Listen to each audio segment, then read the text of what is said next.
नमो अरिहन्ताणं नमो सिद्धाणं नमो आयर्याणं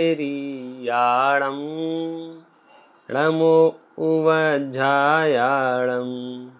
नमो लोये सवसाहूणम्।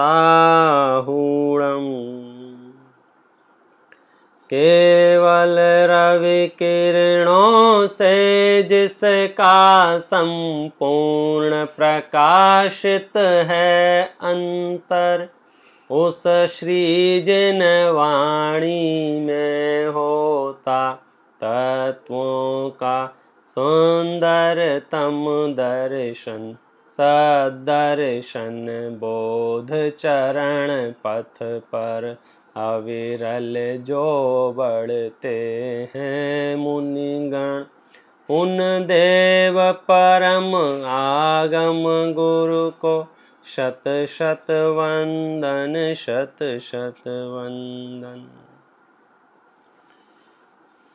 पंच परमेष्ठी के स्मरण पूर्वक हम और आप देव शास्त्र गुरु पूजन का अर्थ विचार कर रहे हैं और उसके माध्यम से जो जैन दर्शन के सैद्धांतिक विषय हैं उनका परिचय प्राप्त करने का प्रयास कर रहे हैं।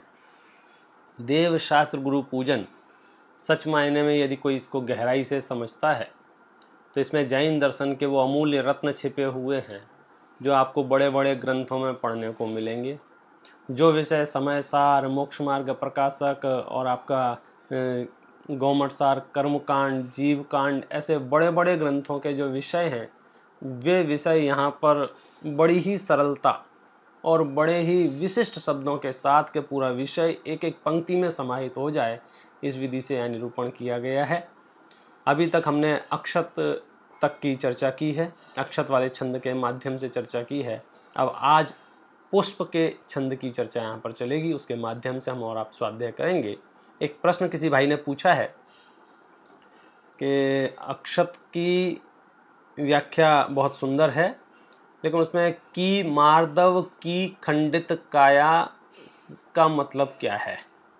देखिए, आपने पंक्ति देखी होगी जो कि यहाँ से शुरू होती है, जड़ पर झुक झुक जाता चेतन की मार्दव की खंडित काया। कि इसके ऊपर जो बात कही थी वो तथ्यात्मक बात थी कि वस्तु स्थिति यह है कि मैं उज्ज्वल हूँ, कुंद धवल हूँ और मेरा पर से कुछ भी संबंध नहीं है।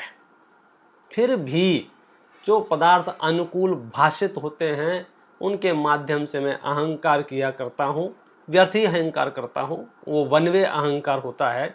जैसे शरीर अनुकूल भाषित होता है तो मैं शरीर पर अहंकार कर लेता हूँ। शरीर ने कभी नहीं कहा कि मैं तुम्हारे साथ दोस्ती निभाऊंगा। हमारा वनवे है ये, मकान, दुकान, रुपया, पैसा, जो भी बाह्य संयोग हैं अथवा स्वयं के विकार, उनके प्रति हमने स्वयं में भी जो जो अनुकूल लगा हमने अहंकार किया।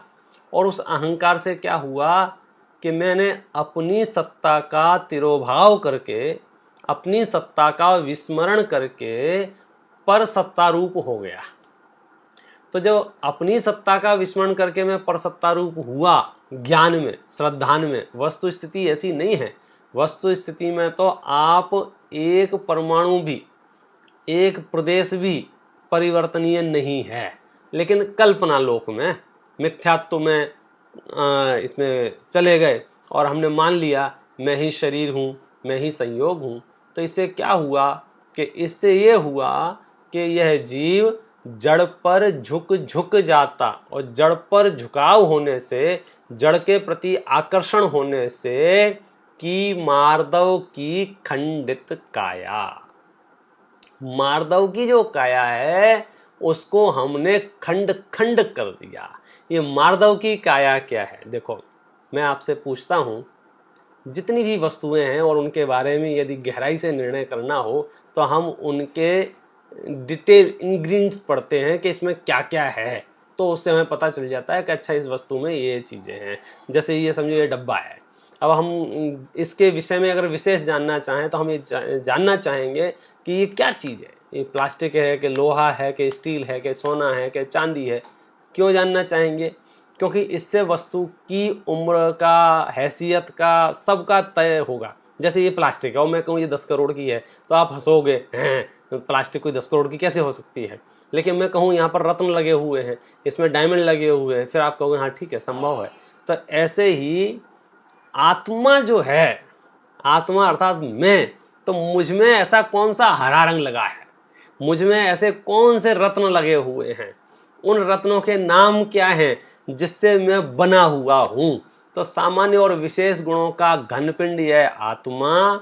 यूं यदि शास्त्रीय भाषा में बात करें तो कह सकते हैं सामान्य गुण जो अस्तित्व, वस्तित्व, द्रव्यत्व, प्रमेयत्व, अगुरु लघुत्व, प्रदेशत्व आदि जो हैं उनके द्वारा मैं बना हुआ हूं, और विशेष गुणों में ज्ञान, दर्शन, सुख, वीर्य इनके द्वारा बनाया हुआ हूं। मैं क्षमा, मार्दव, आर्जव, शौच, सत्य, संयम, तप, त्याग, आकिंचन के द्वारा बना हुआ हूं। अब ये बना हुआ शब्द का मतलब ये मत समझना कि इसकी कोई मैन्युफैक्चरिंग हुई थी कि पहले से पदार्थ रखा था फिर बाद में बना दिया है। बना हुआ हूं माने मैं इनसे निर्मित हूं। इनसे निर्मित शब्द में ही वो दिक्कत आ रही है। मैं इनमय हूं ऐसा आप समझ लीजिए, ये मेरे गुण हैं, गुण गुणी संबंध है। तो वास्तव में स्वभाव दृष्टि से देखा जाए तो मैं तो क्षमा की मूर्ति हूं, मैं तो क्षमा की मूर्ति हूं। और जब मैं क्रोध करता हूं तो क्षमा मूर्ति का वो तिरस्कार होता है, तो क्षमा मूर्ति खंड खंड हो जाती है।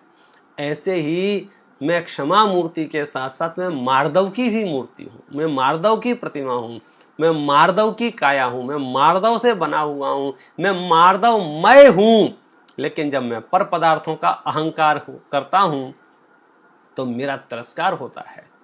जैसे चक्रवर्ती, मैं क्या दृष्टांत दूं इसके लिए, अपनी संपूर्ण संपदा को छोड़कर किसी अरे गहरे नत्थु खेरे पे रीझ जाए तो संपदा का तिरस्कार होता है ना, चक्रवर्तित्व का खंड खंड हो जाता है ना। वैसे ये है कि मैं अपने स्वरूप संपदा को भूलकर, चैतन्य के वैभव को भूलकर, मैं अपने क्षमा, मार्दव आदि की जो प्रतिमा हूं मैं उसको भूलकर मैं परद्रव्य के प्रति आकर्षित होता हूं। इसको यहाँ शब्द दिए गए हैं कि परद्रव्य के प्रति आकर्षण का भाव होना, ये मार्दवमयी जो काया है, मार्दव की मूर्ति जो है वो मूर्ति टूट जाती है। यदि आपको अपनी मार्दव की मूर्ति सुरक्षित रखनी है, यानी अपनी चैतन्यमय जो शरीर है, चैतन्य शरीर है ना अपना, तो ज्ञान शरीरी ऐसा समझ लीजिए, ज्ञान शरीरी। तो ज्ञान शरीरी माने ज्ञान रूपी शरीर है मेरा। तो ऐसे ही यहाँ पर मार्दव शरीरी, तो मार्दव की काया है ये। मैं कैसा हूं कि मार्दव की काया वाला हूं। लेकिन वो मार्दव की काया चकनाचूर कर दी मैंने, तोड़ दी। कैसे तोड़ दी? खंड खंड कर दी। कैसे खंड खंड कर दी? ये परद्रव्यों के प्रति आकर्षित होकर। देखो इसकी गहराई वाली बात यह है कि जब आप अपने आप को शरीर या संयोग में अपनापन स्थापित करते हो, उस समय अपने आप का नाश कर देते हो। मान्यता में, ध्यान रखना, मान्यता में नाश कर देते हो। इसका मतलब क्या है कि मैंने यदि अपने आप को पर और पर्याय रूप माना, पर और पर्याय रूप, ध्यान से सुनना शब्दों को, तो क्या होगा कि मेरी जो त्रिकाल चैतन्य सत्ता है उस सत्ता का मेरे ज्ञान में अभाव हो जाएगा। जैसे मैंने अपने आप को शरीर रूप माना, अब मुश्किल क्या होगी कि जैसे ही शरीर में कोई बीमारी प्रवेश करेगी तो मेरी आत्मा जो है मैं तड़फने लगूंगा, मैं भयभीत हो जाऊंगा, क्योंकि अब मैं मरा, अब मैं मरा, अब मैं मरा। डॉक्टर ने कह दिया 6 महीने से ज्यादा नहीं चल सकता हूं मैं। आप समझे, 6 महीने नहीं ज्यादा नहीं चल सकता हूं मैं। कौन 6 महीने से ज्यादा नहीं चल सकता है? डॉक्टर ने शरीर के प्रति घोषणा की है, डॉक्टर ने शरीर के लक्षण देखे हैं। और मैं कौन हूं? मैं चैतन्य मूर्ति हूं, मैं मार्दव की मूर्ति हूं। लेकिन मैंने तो ज्ञान में अपने आप का नाश करके शरीर को ही मैं माना ना, तो शरीर के नाश होने पर भय उत्पन्न होता है।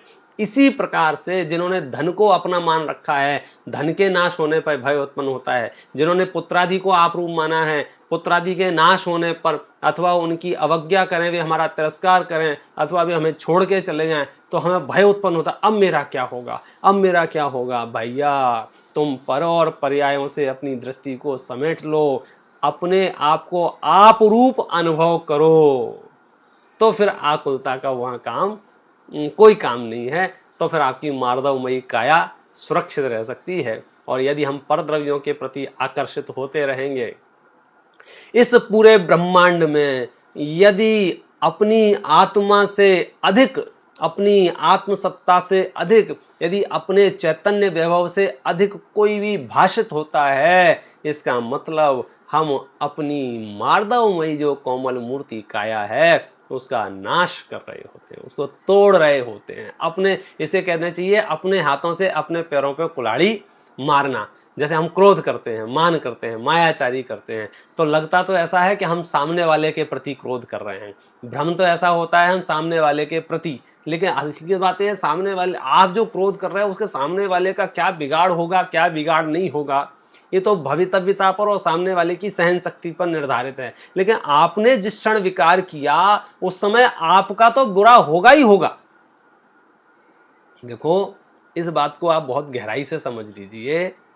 जैन दर्शन इतना सूक्ष्म दर्शन है, इतना सूक्ष्म दर्शन है कि सूक्ष्म से सूक्ष्म जीव भी, सूक्ष्म से सूक्ष्म जीव भी यदि कुछ परिणाम करता है, भाव करता है, तो उसका फल बाजू वाले जीव को नहीं मिलता है।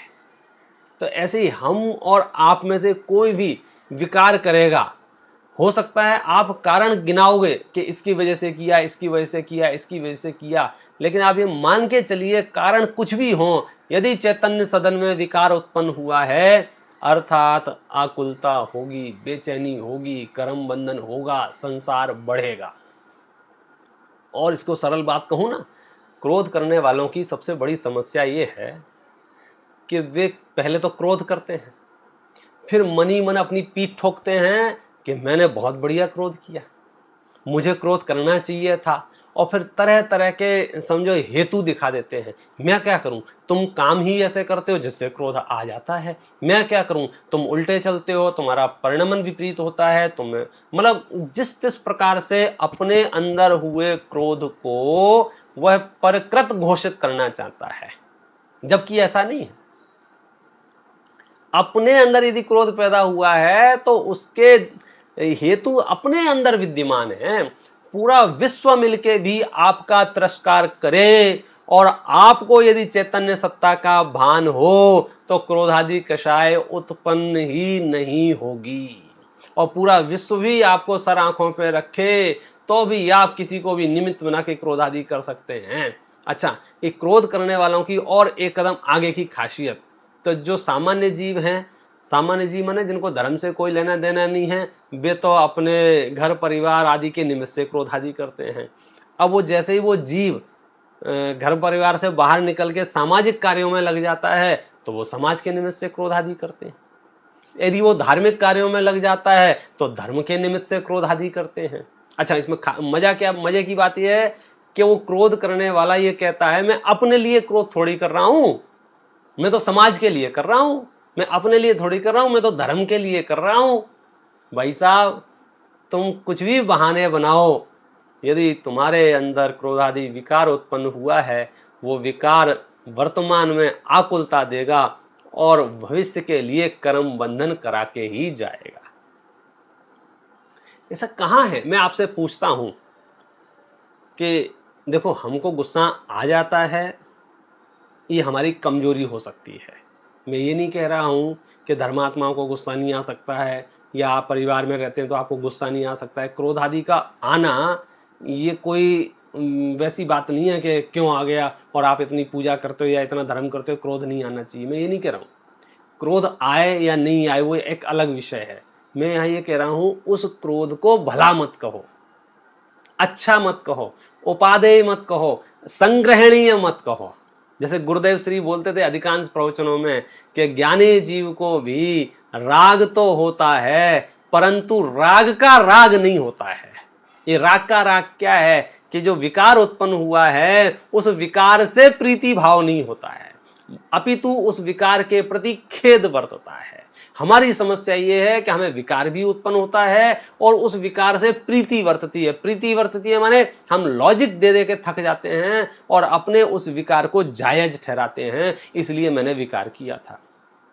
एक सज्जन गए थे कि भाई भाई आप इतना क्रोध क्यों कर रहे हो? बोले ये लोग आते हैं मंदिर में दर्शन करने आते हैं, वो जिनवाणी उल्टी पड़ी छोड़ जाते हैं, इसलिए मैं क्रोध कर रहा हूं। तो मेरा प्रश्न ये है कि आपको जो क्रोध उत्पन्न हुआ है वो किस कारण से हुआ है? बोले वैसे मुझे क्रोध उत्पन्न नहीं होता, मैं बहुत शांत परिणामी जीव हूँ, धार्मिक जीव हूँ, लेकिन लोग जिनवाणी को उल्टी पड़ी छोड़ जाते हैं। तो मुझे ये बताओ, यदि जिनवाणी उल्टी पड़ी हुई दिखी है तुम्हें, तो तुम्हें क्रोध आना चाहिए कि करुणा आना चाहिए, दया आनी चाहिए? सुनो, मैं ये बात इसलिए कह रहा हूं कि हम और आप इस भ्रांति में बिल्कुल ना रहें कि यदि देवगुरु धर्मादिक के निमित्त से क्रोधादि करेंगे तो हम मर के कोई स्वर्ग चले जाएंगे या हमें कोई अच्छा काम करेगा। अष्टपाहुड़ के मोक्ष पाहुड़ की मूल गाथाओं में लिखा है, यदि आप धर्मादिक के निमित्त से भी क्रोधादि कषाय करते हैं तो आश्रव ही होता है।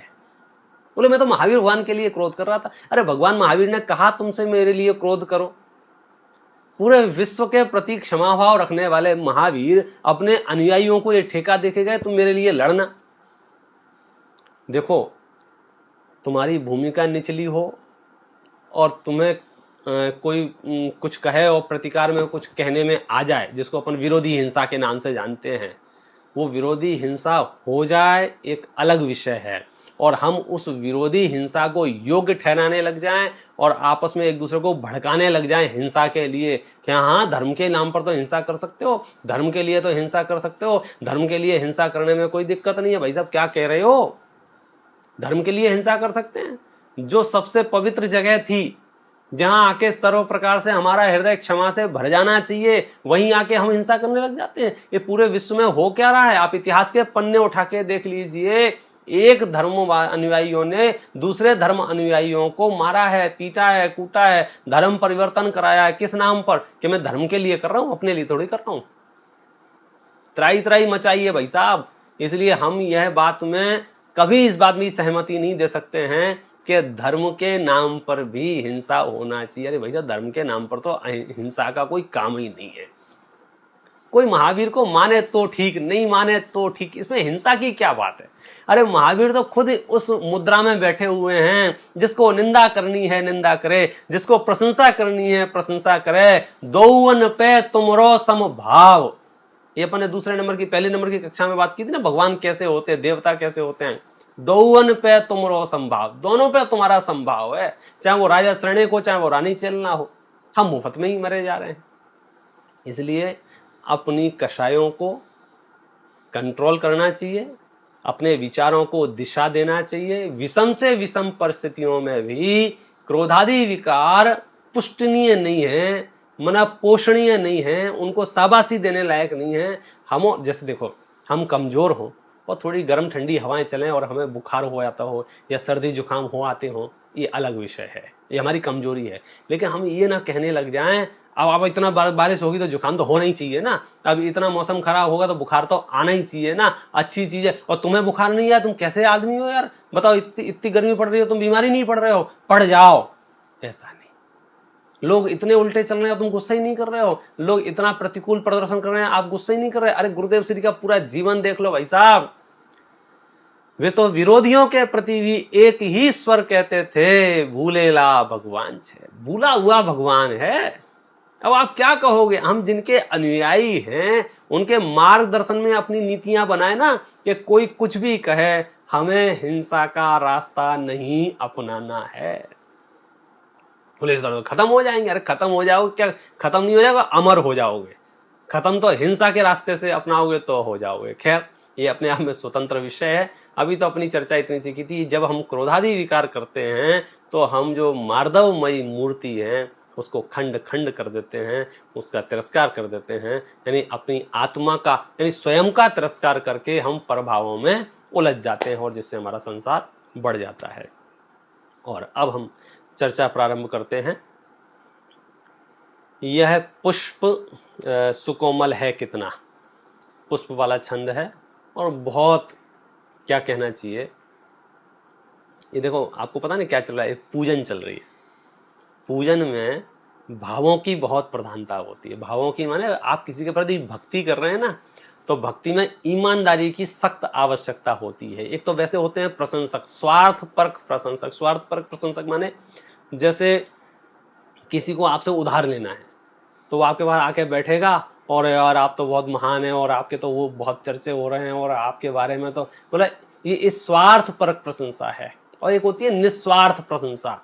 निस्वार्थ प्रशंसा माने आपसे कुछ उसे प्रयोजन नहीं है, बस आपके व्यवहार को देख कर अरे यार क्या कमाल है, आपने इस विषम परिस्थितियों में इतने लोगों को भोजन की व्यवस्था की है, आपने इन विषम परिस्थितियों में, वो एक निस्वार्थ प्रशंसा।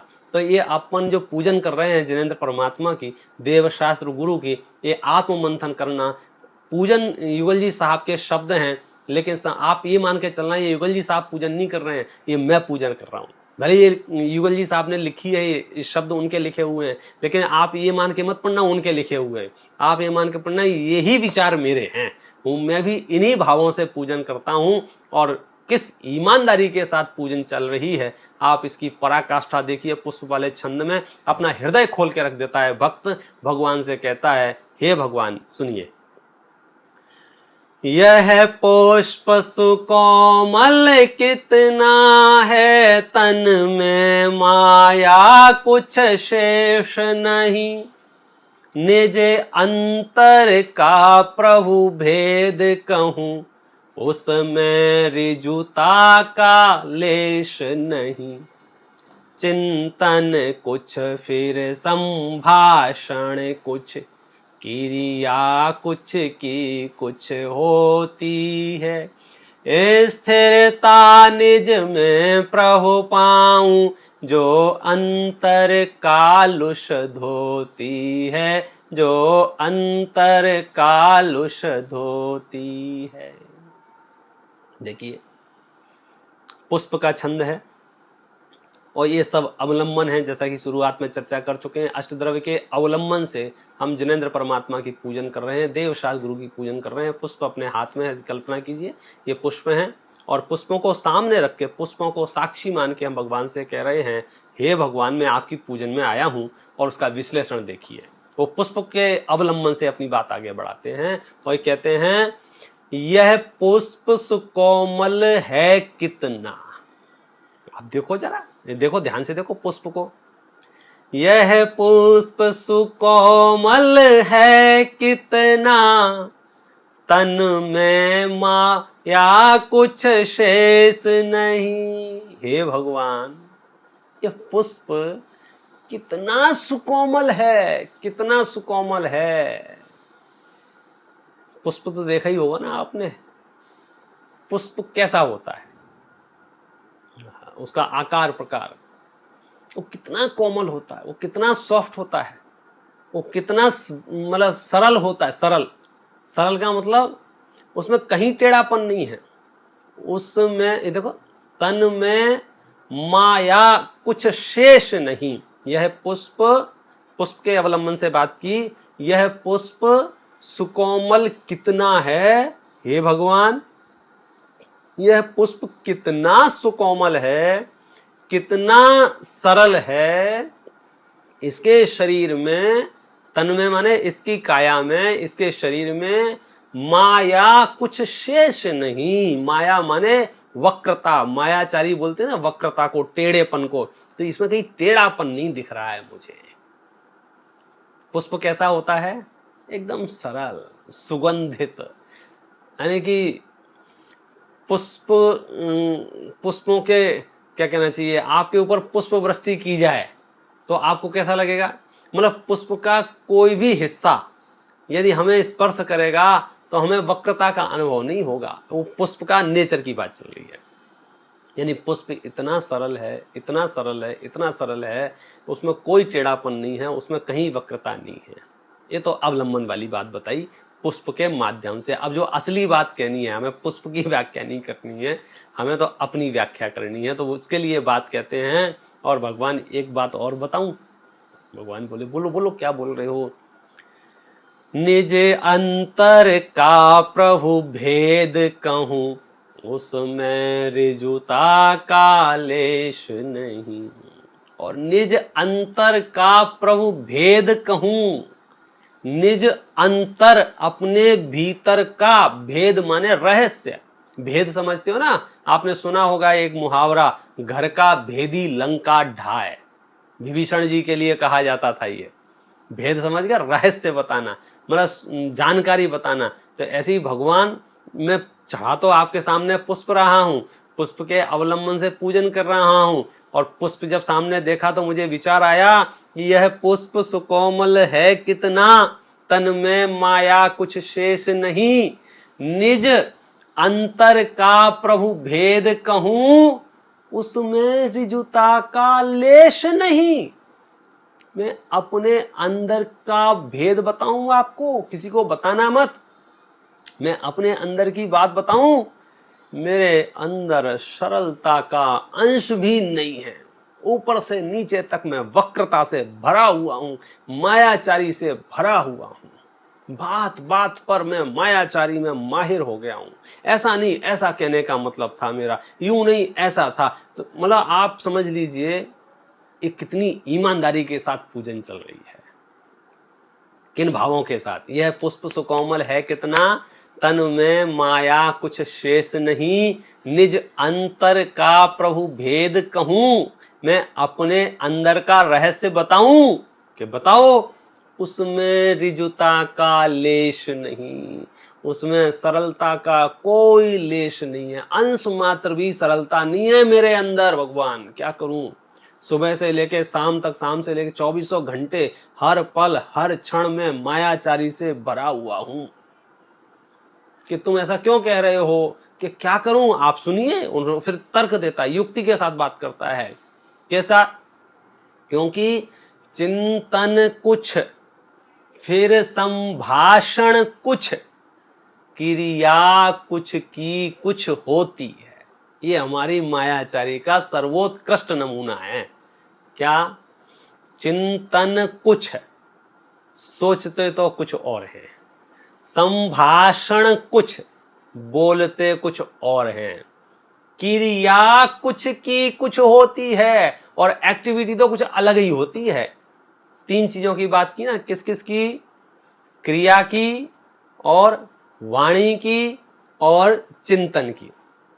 अब देखना इन तीनों की भिन्नता, वह इसका नहीं मायाचारी है कि मन में कुछ हो और बोले कुछ। और ये हम इतने एक्सपर्ट हो गए हैं इस मायाचारी में, इस वक्रता में, कि हमको ही पता नहीं चलता है हम कब मायाचारी कर लेते हैं।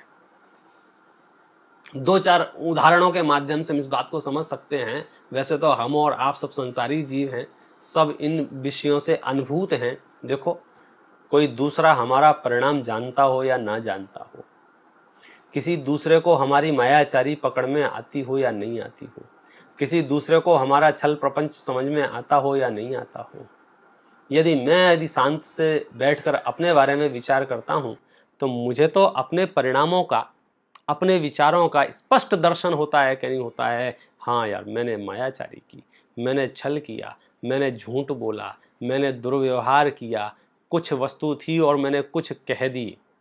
अन्यथा निरूपण आप समझ लिए कितना चलता है पूरे विश्व में मायाचारी का। हर व्यक्ति, ओह संसारी जीव।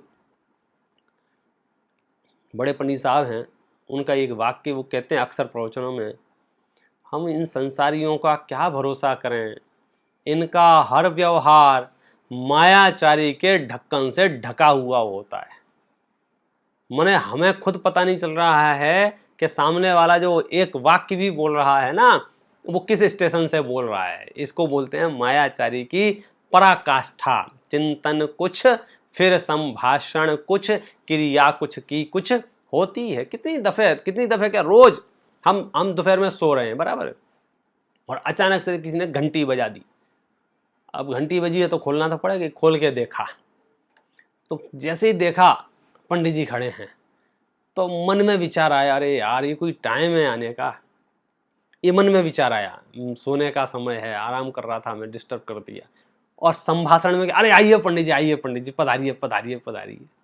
क्या है ये? चिंतन में क्या, अभिप्राय में क्या है, विचारों में क्या है, अरे ये कहाँ से आ गए। और संभाषण में क्या है, विराजिए विराजिए। और क्रिया कुछ की कुछ होती है, माने फिर आड़े टेढ़े बैठ गए, यहाँ बोलो क्या है, यहाँ मतलब क्या चल रहा है। ये सिर्फ मैंने दृष्टांत दिया है। हमारे व्यापार में, हमारे घर गृहस्थी में, हमारी देव पूजा में, हमारी गुरु उपासना में, हमारे स्वाध्याय में, हमारे दान में, हर जगह 2 रुपए का दान देवें और 200 रुपए का नाम चाहें। कर क्या रहे हैं हम? हर पल हर क्षण हो जब तक नाम नहीं हो तब तक दान नहीं देवें। हर जगह मायाचारी हमारे अंदर कूट कूट के भरी है। देखो ये जिनेंद्र परमात्मा की पूजन चल रही है। हम ये सिद्ध नहीं कर रहे हैं हम और आप कितने मायाचारी हैं।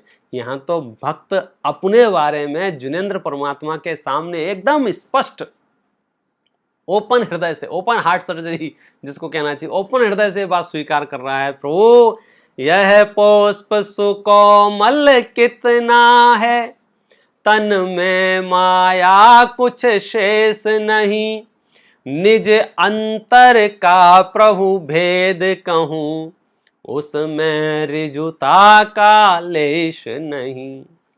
चिंतन कुछ फिर संभाषण कुछ, क्रिया कुछ की कुछ होती है, स्थिरता निज में प्रभु पाऊं, जो अंतर कालुष धोती है। ये भगवान मैं आपके पास इसलिए आया हूं कि अब मैं थक गया हूं इस छल प्रपंच से, इस मायाचारी से। अब तो मैं अपने आप में स्थित हो जाना चाहता हूं, अपने आप में स्थिर हो जाना चाहता हूं।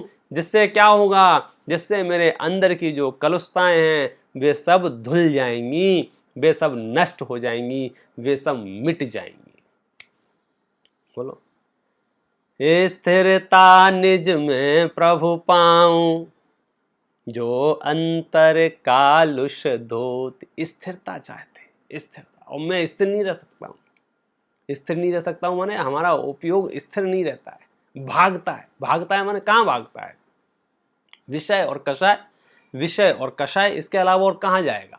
और वक्रता देखो, हम इतने एक्सपर्ट हो गए, जैसे प्रवचन सुन रहे हो ना और थोड़ी सी नींद आ गई हो और बाजू वाला उठा है कि भाई साहब सुनो ध्यान। नहीं नहीं नहीं, मैं तो ध्यान से सुन रहा था, ध्यान से सुन रहा था, ध्यान कर रहा था, ध्यान कर रहा था। अरे किसको बना रहे हो भैया? इस स्वीकार करो ना। सबसे देखो मैं बेहतर एक बात बताता हूँ आपको, हमें अपनी समस्त कमजोरियों का खुले हृदय से स्वीकार करना चाहिए और जो हमारी कमजोरियां बताए उसका हमें उपकार मानना चाहिए। देखो ये हमारा भाग्य है, ये हमारा सौभाग्य है कि कोई हमें हमारी कमजोरियां बतावे। हम डॉक्टर के पास क्यों जाते हैं मुझे बताओ?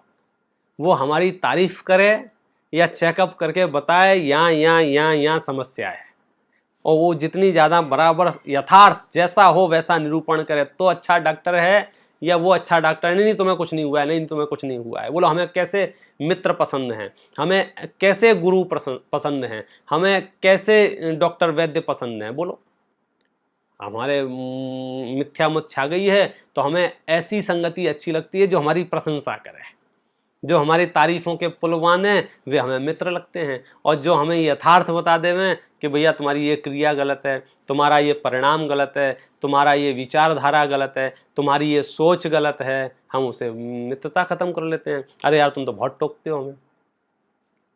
अरे वैसा उपकार मानना चाहिए उसका। सबसे परम उपकार जिनेंद्र परमात्मा का है, जिनके दर्शन करते ही मुझे ये स्वरूप भान होता है कि देखो जैसे जिनेंद्र परमात्मा सामने निर्विकार रूप से विराजमान है, मैं उतनी स्वच्छ छवि वाला तत्व हूं। मैं इस संसार की मोह माया में उलझकर मैंने जगह जगह मलिनता उड़ रखी है। जैसे ये कुर्ते होते ना, कुर्ते, सफेद कुर्ते, तो पहनते पहनते धोते धोते मैले हो जाते हैं। अब मैंने भी एक साथ खरीदा था और मेरे मित्र ने भी एक साथ खरीदा था और वो मलिन हो गया। तो एक का वस्त्र उज्जवल हो और एक का मलिन हो, तो जिसका मलिन हो उसको ये भाव नहीं आता है यार लिया तो साथ साथ में ही था। इनका उज्जवल है और मेरा मलिन है, मतलब कहीं ना कहीं गड़बड़ी रख रखाव में है ना, पुरुषार्थ में कमजोरी है ना। तो जिस क्षेत्र में भगवान महावीर विचरण करते थे उसी क्षेत्र में मैं भी विचरण करता था। भगवान महावीर अपना काम करके सिद्धालय में विराजमान हो गए और मैं वहीं भटक रहा हूं, मतलब कोई कमजोरी रह गई मेरी। साथी सारे जगे मैं न जागा, भाई साहब हमारे यहाँ भगवान आसमान से नहीं टपकते हैं, एक एक जीव अपने पुरुषार्थ से भगवान बनता है। तो तीर्थंकर महावीर भी किसी जमाने में मेरे साथ खेले खाए उठे बैठे, जब मैं संसार में था वो भी संसार में ही थे, और वो अपना काम करके निकल गए और मैं यहाँ पर पड़ा हुआ हूँ। एक जैसा रॉ मटेरियल होने के बावजूद भी, एक जैसी आत्मा होने के बावजूद भी, एक जैसे द्रव्य गुण पर्याय होने के बावजूद भी, जैसे उनके अस्तित्व वस्तित्व द्रव्यत्व आदि गुण हैं वैसे मेरे पास भी हैं, जैसे उनका आत्मा में ज्ञान दर्शन चारित्र आदि है वैसे मेरी आत्मा भी है, जैसे उन आप समझे हर चीज में समान होने के बावजूद भी चिंतन कुछ फिर संभाषण कुछ क्रिया कुछ, मैं मायाचारी में ही अटका रहा और वो अपनी सरलता से मार्ग तय करके रहे है अनंता अनंत काल यथा तथा शिव परिणये, अनंत काल के लिए वो सिद्धशिला में जाके विराजमान हो गया। बोलो, स्थिरता निज में प्रभु पाऊं जो अंतर कालुष। अब तो मैं स्थिर हो जाना चाहता हूं, कहाँ? अपने आप में, निज में स्थिर हो जाना चाहता हूं।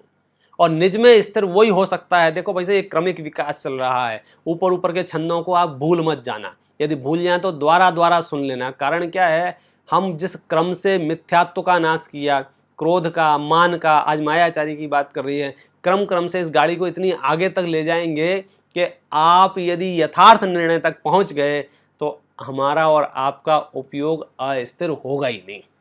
अस्थिरता का कारण ही यही है।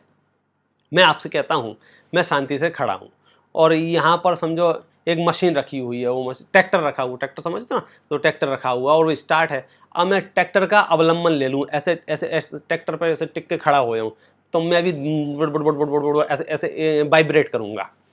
अब मैं समझना इस बात को दृष्टांत नहीं, अब मैंने ट्रैक्टर का अवलंबन लिया है तो मैं बोले स्थिर रह सकता हूँ कि नहीं रह सकता हूँ? नहीं रह सकता हूँ। क्यों नहीं रह सकता हूँ? क्योंकि जिसका अवलंबन लिया है वो स्थिर नहीं है। समझना बात को। अब मैं अपनी स्थिरता चाहता हूं तो मेरे लिए उपाय बताओ क्या है। तो सामने वाला कहेगा भाई साहब तुम ट्रैक्टर का सहारा छोड़ दो। अब दिक्कत ये हो रही है, मैं इतने दिन हो गए उसके सहारे खड़े हुए, अब मुझे भय लग रहा है यदि मैंने सहारा छोड़ा तो गिर तो नहीं जाऊंगा।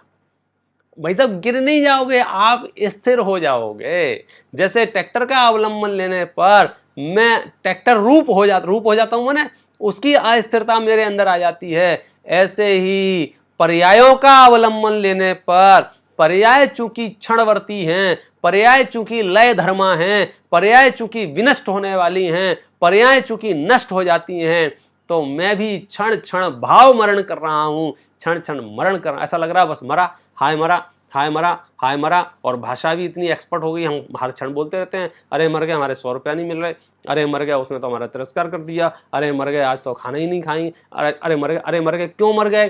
क्योंकि जिन जिन पदार्थों का अवलंबन लिया था वे पदार्थ मर गए। मर गए माने नष्ट हो गए, वियोग हो गए, पर्याय पलट गई।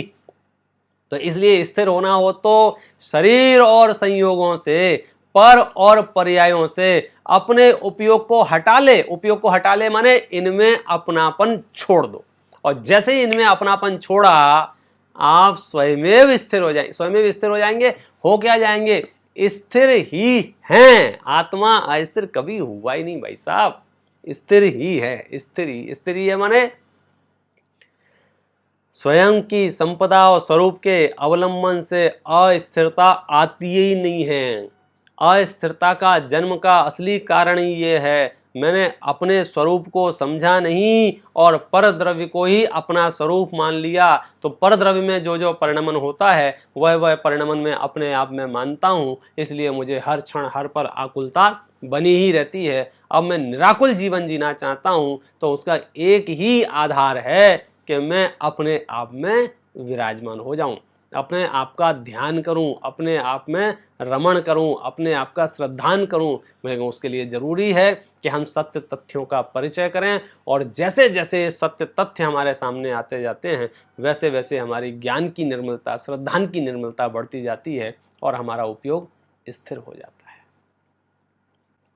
लिखा है ना सिद्ध पूजन में, रही क्षण का पर्यय की प्रीत, क्षम्य कैसे हो ये अपराध, प्रकृति की यही सनातन रीत, अतः जड़ कर्मों की जंजीर पड़ी मेरे सर्वात्म प्रदेश, और फिर नरक निगोदों बीच हुए हे निर्णय हे सर्वेश, घटा घन विपदा की वर्षी, कि टूटी शंपा मेरे शीश, नरक में पारद सातन टूक, निगोदों मध्य अनंती मीच, करें क्या स्वर्ग सुखों की बात, वहां की कैसी अद्भुत टेव, अंत में बिलखें 6 मास, कहें हम उसको कैसे देव, दशाचारों गति की दयनीय। ये जो हालत हुई चतुर्गति रूप, उस हालत का कारण क्या है? रही क्षण का पर्याय की प्रीति, कि हमने वो क्षणवर्ती पर्याय में अपनापन किया, और क्षणवर्ती पर्याय में अपनापन किया तो क्या हुआ कि भावमरण किया, और भावमरण किया तो संसार बढ़ाया। तो अब यदि हमें भावमरण नहीं करना हो, आकुलता नहीं करनी हो, तो उसका सबसे सरल और बेस्ट रास्ता क्या है? इस विश्व में एक परमाणु भी मेरा नहीं है, मैं नहीं हूं, मैं इनका कर्ता नहीं हूं, मैं इनका भोक्ता नहीं हूं। ऐसा श्रद्धान होने पर स्वयं ही उपयोग स्थिर होता है और वीतरागता जन्म लेती है, और जिसके अंदर वीतरागता जन्म ले ले, समझ लेना वो विश्व का सर्वोत्कृष्ट क्षण है। अब वो वीतरागता बढ़ते बढ़ते बढ़ते बढ़ते केवल ज्ञान रूप परिणमित हो जाएगी। वो वीतरागता सिद्ध शिला तक रहेगी, और ये कह सकते हैं कि रही है अनंतानंत काल, यथा तथा शिव परिणय। इस तरह से ये वीतरागता अनंत काल तक आपको, हम और आपके साथ में रहे, इस मंगल भावना से अभी की बात विराम करते हैं। जा वाणी के ज्ञान ते सूझे लोकालोक, सो वाणी मस्तक नमू सदा दे तू धो।